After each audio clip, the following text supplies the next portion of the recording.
सच का जहां। कराची के साउथ एशिया पाकिस्तान टर्मिनल पर एंटी नारकोटिक्स फोर्स ने इंटेलिजेंस इत्तला पर बड़ी कार्रवाई करते हुए बैरून मुल्क आइस स्मगलिंग की कोशिश नाकाम बना दी और एक मुलजिम को गिरफ्तार कर लिया। कार्रवाई के दौरान मलेशिया के लिए बुक किए गए कंटेनर से 700 किलोग्राम आइस बरामद हुई, जिसे कैल्शियम कार्बोनेट के साथ मिक्स करके स्मगल किया जा रहा था।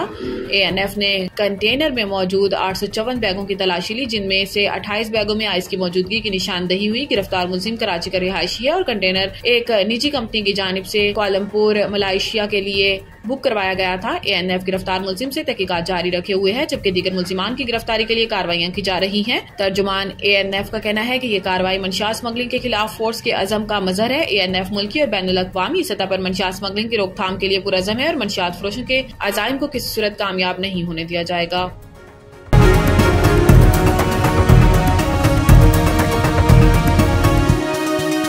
हमारा जहां, सच का जहां।